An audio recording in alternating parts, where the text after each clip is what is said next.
दोस्तों, nuclear fusion की वजह से हमारा सन हर एक सेकंड में लगभग 4.26 million metric ton matter loss कर देता है।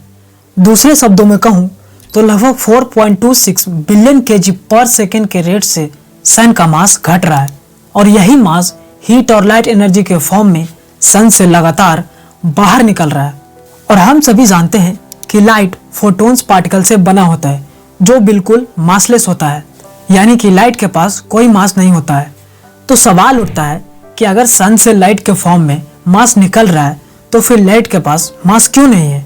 और अगर लाइट के पास मास नहीं है तो फिर इसके पास मोमेंटम कहाँ से आया? क्योंकि हम लोग तो क्लासिकल मैकेनिक्स में पढ़ते हैं कि किसी भी ऑब्जेक्ट का मोमेंटम उसका मास और वेलोसिटी का प्रोडक्ट होता है।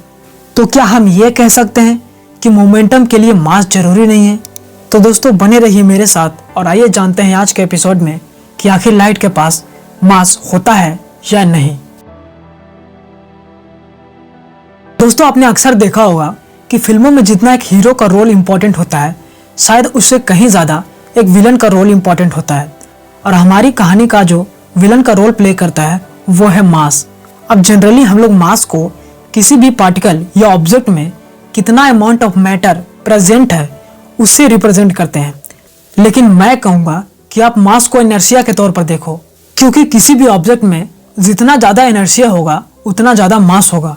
इनर्शिया कहता है कि अगर कोई भी ऑब्जेक्ट रेस्ट में है तो वो रेस्ट में ही रहेगा और अगर मोशन में है तो वो मोशन में ही रहेगा जब तक कि कोई एक्सटर्नल फोर्स ना अप्लाई हो। अब इनर्शिया दो तरह के होते हैं, एक रेस्ट वाला और दूसरा मोशन वाला। उसी प्रकार से स्पेशल थ्योरी ऑफ रिलेटिविटी भी कहती है कि मास भी दो तरह के होते हैं, एक रेस्ट मास और दूसरा रिलेटिविस्टिक मास। अब रेस्ट मास बड़ा होशियार है, ये कहता है कि अगर कोई भी ऑब्जेक्ट रुका हुआ है तो जो उसके पास मास है वही उसका रेस्ट मास है। और रिलेटिविस्टिक मास कहता है कि कोई भी ऑब्जेक्ट चल रहा है तो जो उसके पास मास है वही उसका रिलेटिविस्टिक मास है। वैसे रिलेटिविस्टिक मास के बारे में क्लास 12 फिजिक्स के फर्स्ट चैप्टर में जिक्र किया गया है। रिलेटिविस्टिक मास को सिंपल वर्ड्स में बोलूं तो मतलब मोशन वाला मास। ये कहता है कि अगर मेरी वेलोसिटी बढ़ी तो मेरा मास भी बढ़ेगा और अगर मेरी वेलोसिटी घटी तो मेरा मास भी घटेगा, और इसे हम इनर्शिया ऑफ मोशन वाला भी मास बोल सकते हैं।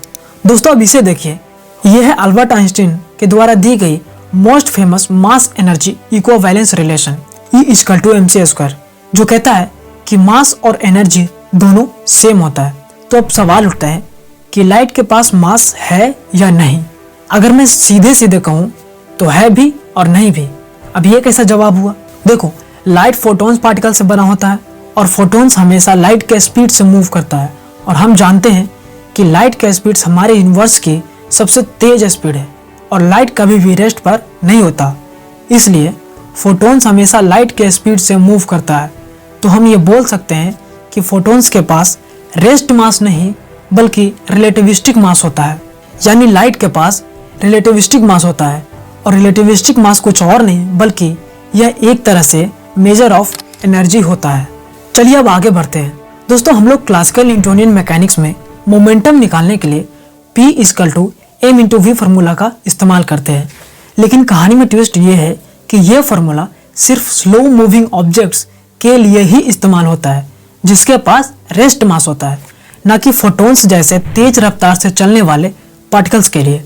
कैसे? देखो, फोटॉन्स का रेस्ट मास 0 होता है और जैसे ही हम इस फार्मूला में m=0 रखते हैं तो हमें मोमेंटम भी 0 मिलता है, लेकिन फोटॉन्स के पास तो मोमेंटम होता है, इसलिए यहाँ पे ये फार्मूला इनकरेक्ट हो जाता है।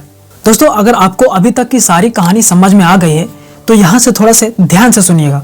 दोस्तों, टोटल एनर्जी होता है rest energy plus momentum energy, जिसको हम लोग potential energy plus kinetic energy भी बोल सकते हैं। और ये है महान वैज्ञानिक अल्बर्ट आइंस्टीन के द्वारा दी गई मोस्ट फेमस इक्वेशन E=mc², जिसका मैंने पहले भी जिक्र किया है। पर ये तो ओरिजिनल इक्वेशन का एक स्पेशल केस है। ओरिजिनल इक्वेशन तो ये है E² m² c⁴ plus p² c²। अब ये इक्वेशन स्पेशल रिलेटिविटी के एनर्जी मोमेंटम रिलेशन से डिराइव होता है, जहाँ E टोटल एनर्जी है, m रेस्ट मास है, c स्पीड ऑफ लाइट है और p मोमेंटम है। अब चूंकि फोटॉन्स के पास रेस्ट मास नहीं होता है, तो जैसे ही हम इस इक्वेशन में m = 0 पुट करते हैं तो हमें मिलता है E = pc, जिसको हम लोग मोमेंटम के रूप में लिखना चाहे तो ये हो जाता है P = E/c। अभी यहाँ आप क्लियरली देख सकते हैं कि फोटॉन्स के पास बिना मास के मोमेंटम होता है। अगर इसे शॉर्ट में कहा जाए तो फोटॉन्स का मोमेंटम उसके एनर्जी का प्रोपोर्शनल होता है। अब यहाँ मैं आपको एक और इंटरेस्टिंग चीज बताता हूँ। अभी हमने निकाला P = E/c और क्वांटम मैकेनिक्स में फोटोन के लिए एनर्जी होता है E = h/f, जहाँ h प्लैंक कांस्टेंट है और f फ्रीक्वेंसी है। अब जैसे ही P = E/c में E के वैल्यू को पुट करते हैं तो हमें मिलता है P = hf/c। और लाइट एक इलेक्ट्रोमैग्नेटिक वेव है और ये वेव मैकेनिक्स को फॉलो करता है, इसलिए जब हम वेवलेंथ और फ्रीक्वेंसी को मल्टीप्लाई करते हैं तो हमें मिलता है स्पीड ऑफ लाइट।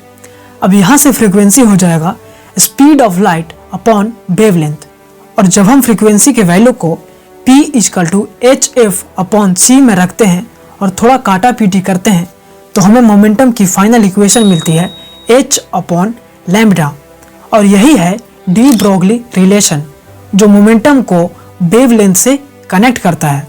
और यहाँ भी आप देख सकते हो कि मोमेंटम के लिए मास जरूरी नहीं है। दोस्तों, अगर ये सारी बातें आपके दिमाग को कंफ्यूज करे तो चलिए आइए इसे आसान तरीके से समझने का प्रयास करते हैं। अब देखो, लाइट पार्टिकल नेचर और वेव नेचर दोनों शो करता है, और एक वेव को मोमेंटम प्राप्त करने के लिए मास की जरूरत नहीं होती, क्योंकि वेव अपने मोमेंटम को वेविंग मोशन के जरिए ट्रांसपोर्ट करता है, ना कि मास वाले किसी भी फिजिकल ऑब्जेक्ट को ट्रांसपोर्ट करके। और मोमेंटम किसी भी मूविंग ऑब्जेक्ट की एक ऐसी डायरेक्शनल प्रॉपर्टी होती है जो किसी दूसरे ऑब्जेक्ट के कांटेक्ट में आने पर उस पर अपना प्रभाव डालती है या खुद प्रभावित होती है, जिसे आप इस वीडियो क्लिप में देख सकते हैं। आप यहाँ क्लियरली देख सकते हैं कि जब खिलाड़ी बॉल को किक करता है तो खिलाड़ी की मोमेंटम की वजह से बॉल की पोजीशन और स्टेट दोनों चेंज हो जाता है, और साथ में फिजिकली मास भी ट्रांसपोर्ट होता है, और यही होता है पार्टिकल नेचर। लेकिन लाइट के केस में ऐसा नहीं होता है। कैसे? इस एग्जांपल को देखिए। यहाँ दो लोग एक रोप को दो तरफ से पकड़े हुए हैं। अब जैसे ही एक तरफ से कोई उस रोप को हिलाता है तो बिना कोई मास ट्रांसपोर्ट हुए दूसरे तरफ जर्क महसूस होता है। अब यहाँ आप एक चीज नोटिस करना कि रोप के द्वारा कोई भी मास ट्रांसपोर्ट नहीं होता है, लेकिन फिर भी मोमेंटम एक एंड से दूसरे एंड तक वेविंग मोशन के जरिए कैरी हो जाता है। बिल्कुल इसी तरीके से लाइट भी काम करता है, और बिना मास ट्रांसपोर्ट हुए वेविंग मोशन के जरिए मोमेंटम कैरी होता है। तो दोस्तों, आज के वीडियो में इतना ही, और मैं आशा करता हूँ कि आपको ये वीडियो जरूर पसंद आया होगा। अगर आपको ये वीडियो अच्छा लगा हो तो वीडियो को लाइक जरूर करें और अपने दोस्तों के साथ शेयर करें, और ऐसे ही अमेजिंग वीडियोस के लिए हमारे चैनल को जरूर सब्सक्राइब करें। धन्यवाद।